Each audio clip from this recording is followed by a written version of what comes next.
Okay, so yeah, couple of anecdotes about the festival that we went to. First of all, well, first of all, by the end of this festival, I was convinced that if there were answers to be found anywhere, they would be found in Krishna consciousness. I was no doubt at all in my mind.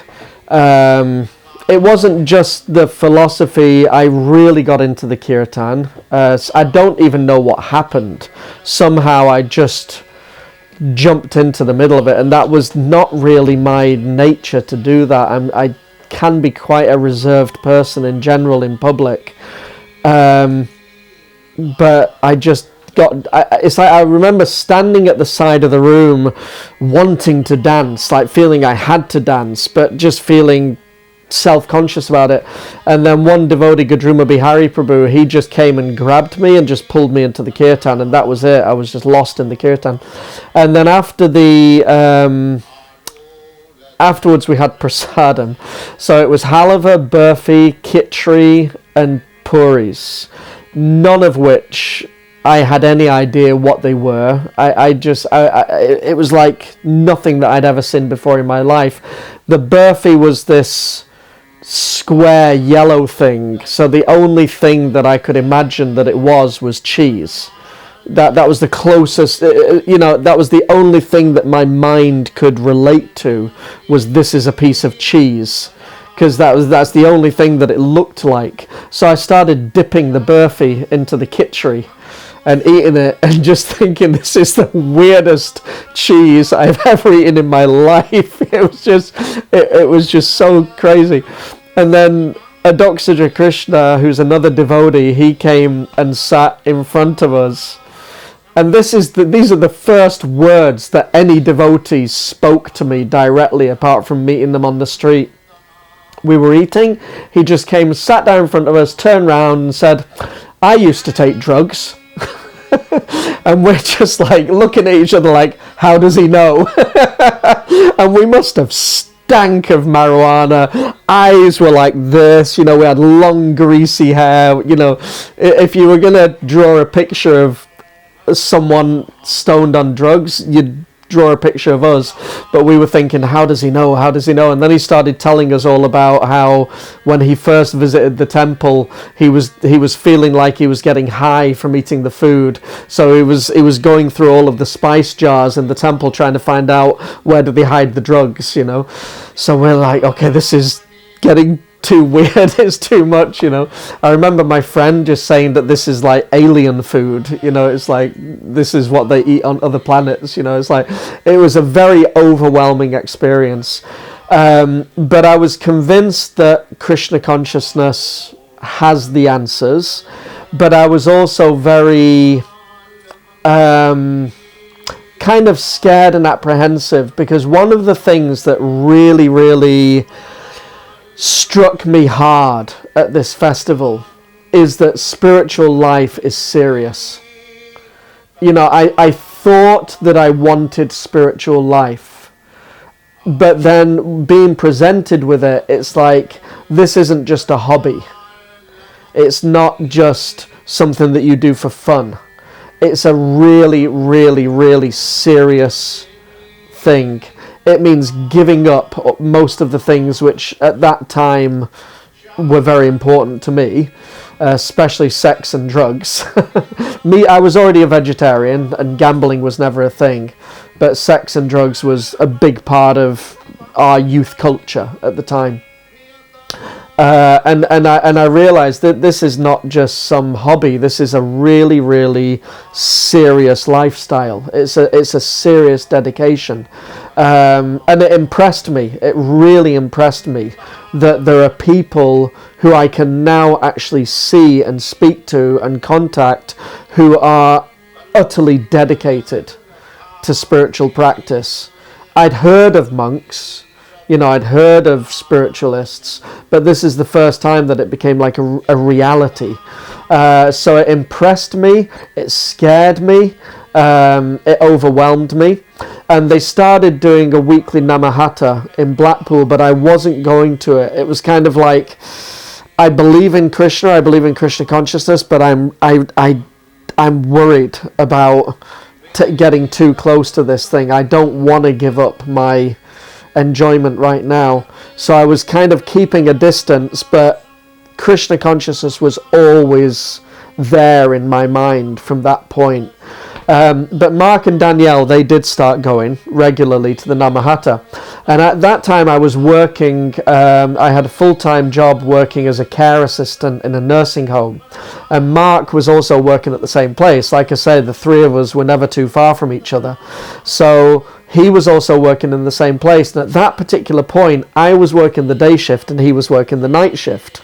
So he was going every week to the Namahatta every Thursday evening in Blackpool, and the Namahat was 7 till 9 o'clock, and his shift started at 9 o'clock. So he asked me, could I stay on 1 extra hour? Instead of finishing at 9, finish at 10, so I can cover him for the first hour, so that he can go to the Namahat and then come back. So this was my first service in Krishna consciousness, was facilitating him going to the Namahat. And then every week he would come and he had a cauliflower pakora and a baked potato. So that was my weekly sadhana, was having prasadam once a week and covering the things so that he could go to the Namahat.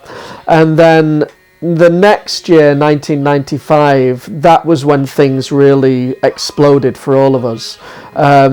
Somehow the Namahat in Blackpool was becoming bigger and bigger and bigger. At one point, it was as far as I know, it was the biggest Namahatta in the UK. By some of the Namahats of today's standards, not so big. There were maybe 15, 18 people coming every week, something like that. But that was quite a big achievement in the mid-90s in the UK. Anyone that's watching this, you may know of other Namahats that were bigger, but this is just what we were told at the time.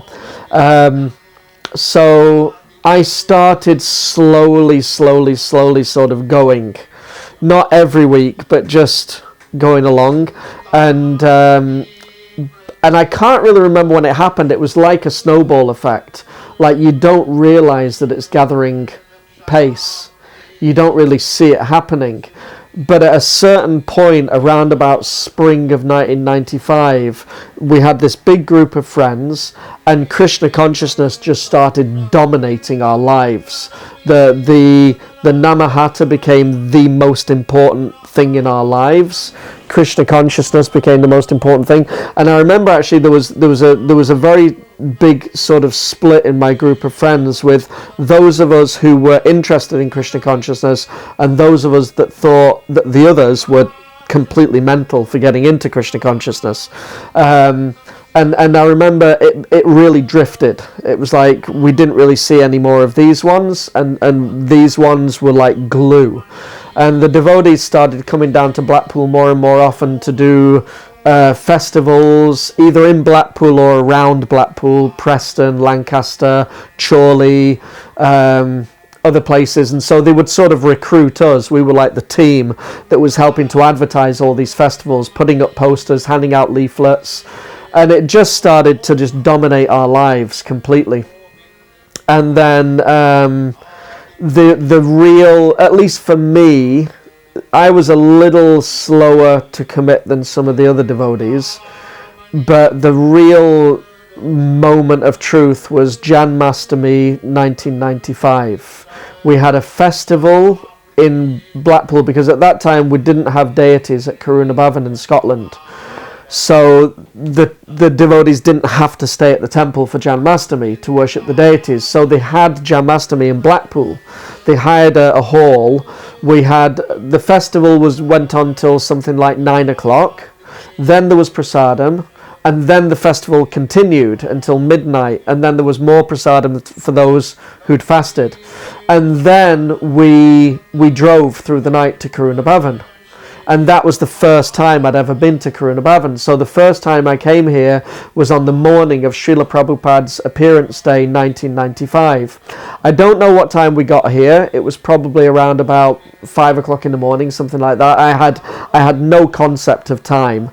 I do remember that when we got within I was dozing on the bus, and when we got within a certain radius of the temple, I just snapped awake.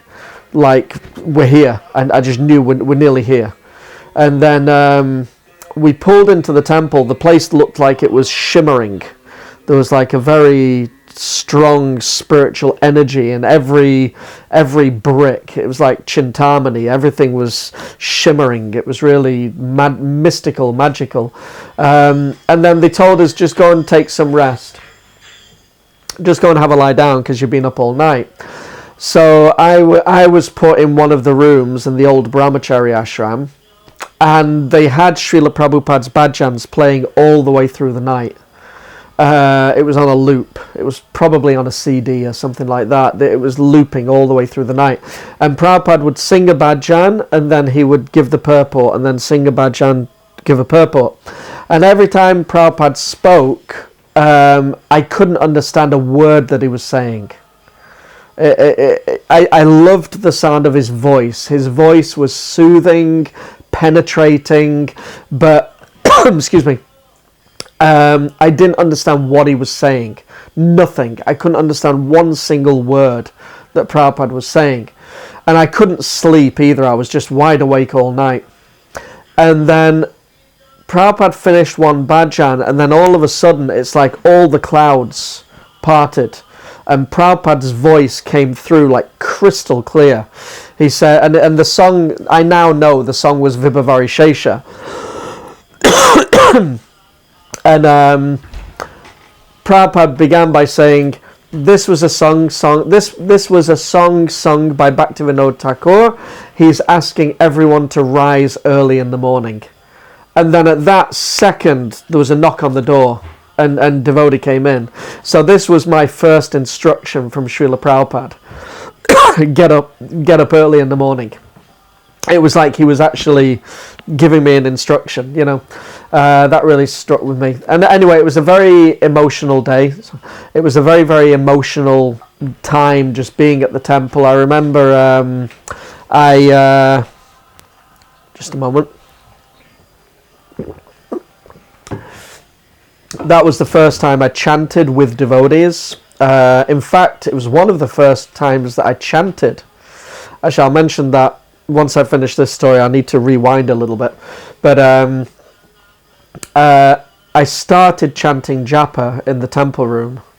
And it was like everything that had happened in the last year.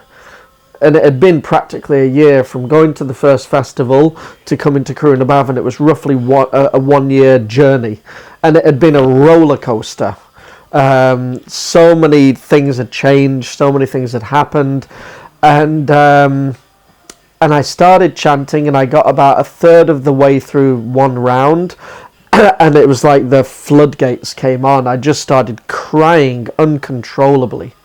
And I didn't know what, I was freaked out. I just didn't know what was happening to me. And one of the devotees took me out and gave me some Charanamrita to drink and sort of calmed me down. But it was a very, very emotional, overwhelming experience, just being in that environment of being in a temple, so many devotees chanting, Srila Prabhupada's appearance day. It was just a very, very overwhelming experience. And it just convinced me even more that this is a very special, powerful process that we've been blessed with, that we've discovered. You know, Krishna consciousness. It was tangible. It was like a tangible experiences that we were having in sort of spiritual experiences. So now even with all of this, I still wasn't sort of committing to chanting 16 rounds a day, following the 4 regulative principles, but I was committed to the association of devotees. I at this point, it was like, I want to be a part of this, but I also realized that I kind of felt like I've got 1 foot in and 1 foot out, and I felt like I'm on the outside looking in, and I'm no longer part of this life, but I'm not quite part of this one either. And it was I felt like I was getting pulled, you know, in 2 directions. But eventually in October of that year, they convinced us to just try and move in for a little while and just see how you like it. So it was actually the day I moved into the temple. That was the day I started trying to follow the 4 regulative principles. I didn't even give it a warm-up. It was just straight into ashram life, you know. Just rewinding a little bit, one little anecdote was that the very first round of japa I ever chanted was at it was on our way back from the Glastonbury Festival. We went to the Glastonbury Music Festival in June of that year, 1995, and everywhere we were trying so hard to enjoy ourselves, but everywhere we were meeting devotees, or you know. And the funniest one was one night I was with a friend of mine. We were huddled up in a blanket, high as kites, sitting next to a tent where our favourite sort of techno artist at the time was doing a set, and he started mixing the Maha Mantra into the set. It was like, we can't get away from this. It was everywhere. We were meeting devotees everywhere. We were seeing devotees everywhere. We were seeing Krishna everywhere. We were hearing Krishna's names everywhere. And I'd been to Glastonbury before. I'd been to all these places before. Never saw the devotees. Never saw Krishna. Never heard Krishna. And then all of a sudden, he's just everywhere. You know, and we just got this sense that, you know, we're being penned in by Krishna, you know, and he's not letting us get away. And I had a train ticket back from Glastonbury back to Blackpool, but in our heightened state of mind caused by all the intoxication, I decided, no, it'll be more fun to hitchhike. So me and Garanganam, we decided to hitchhike, even though we had train tickets. So we're sitting on the side of the road, and at this point, all the drugs were wearing off, and it's like, what the hell have we done? You know, we've missed the train. We're on the side of this road, and we were getting really tense. It's like we were really kind of starting to argue. And I just thought, I'm either going to get into a fight with one of my friends or I need to do something. So Mark, who'd been at Glastonbury, he'd bought me a set of beads as a gift. So the first round I ever chanted was on the side of the road coming back from Glastonbury as a way of not punching one of my friends. And I finished that round, and then a car just pulled up and basically took us the whole way, like everywhere that we wanted to go, like in one journey. So it was like, okay, Krishna's there. Yeah, so anyway, fast forward again, I moved into the temple, and I was living in the temple for about 5 months, from around about October. So October, November, December, January, February, around about 5 months. But it was a really, really, really difficult experience. It was like being thrown in at the deep end. Full-time book distribution, temple life, ashram life. The devotees were very, very, very strict, really strict. Some of them borderline fanatical. They really meant well, but it was a very intense, strict, sort of full-on atmosphere, and I just couldn't cope with it. It was very, very, it was freaking me out. So February the following year, I moved out, went back to Blackpool, got a flat, got a job, working on a fairground, but carried on going to the Namahat. And then another devotee, Gudruma, who I already mentioned, he took over the Namahat. And he had a much more sort of caring, thoughtful, accommodating mood. And this isn't to minimize or belittle or criticize the devotees who had been running it, but he just had a different mood. It was more like he didn't care what his own result was on Sankirtan. It was more, how can I look after the other devotees and care for them? And under his care, I sort of felt drawn again into Krishna consciousness, because I'd kind of been a little scared off from my experience of living in the ashram. But under his care, I sort of started to feel drawn back in again. You want to...